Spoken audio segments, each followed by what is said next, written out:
আমাদের পররাষ্ট্রনীতির ভিত্তি হবে পারস্পরিক আস্থা, বিশ্বাস ও সহযোগিতা। শুধু জিডিপি একটি দেশের উন্নয়নের মাপকাঠি হতে পারে না। নদী, নালা, খাল, বিল, পাহাড়, বন, মাটি আর বাতাস ধ্বংস আর দূষিত করে যে উন্নয়ন হয় তা দীর্ঘমেয়াদী, টেকসই নয়। জীবাশ্ম জ্বালানির বিরুদ্ধে পরিবেশবাদীদের সাথে আমাদের সরকারের অবস্থান সামঞ্জস্যপূর্ণ। জলবায়ু পরিবর্তন রোধ করতে এবং আগামী প্রজন্মের জন্য সুস্থ একটা পৃথিবী রেখে যেতে কার্বন নিঃসরণ শূন্যের কোঠায় নামিয়ে আনার বিকল্প নেই।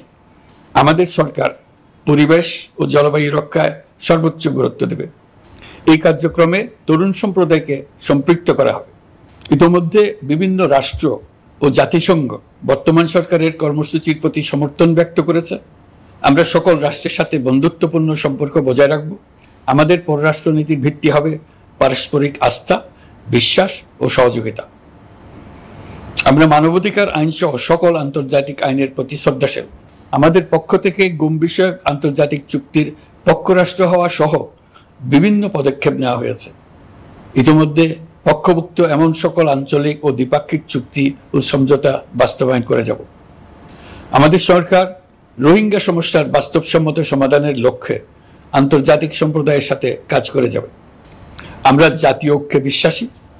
প্রয়োজনীয় সংস্কারের লক্ষ্যে রাজনৈতিক ঐক্যের মধ্য দিয়ে নিশ্চিত করা হবে নারী, শিশু, প্রতিবন্ধী, ধর্মীয় সংখ্যালঘু, আদিবাসী সকলেই এদেশের নাগরিক এবং সমান আইনের সুরক্ষার অধিকারী। তাদের সকলের মানবিক অধিকার সহ অন্যান্য সকল অধিকার নিশ্চিত করার উদ্যোগ নেওয়া হবে। এই জন্য আমি উপদেষ্টা পদমর্যাদা সম্পন্ন একজন বিশেষ সহকারী নিয়োগ দিয়েছি, যার দায়িত্ব হবে জাতীয় সংহতি উন্নয়ন।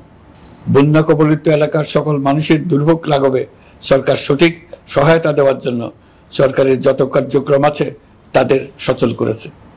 ইতিমধ্যে উপদেষ্টাবৃন্দ বিভিন্ন এলাকার দায়িত্ব নিয়ে এলাকায় গেছেন। আমার কার্যালয়ে একটা নিয়ন্ত্রণ কক্ষ স্থাপন করা হয়েছে। বন্যা পরবর্তী কার্যক্রম নেওয়া হয়েছে। ভবিষ্যতে বন্যা নিয়ন্ত্রণের জন্য করণীয় কি স্থির করার জন্য পদক্ষেপ নেওয়া হচ্ছে।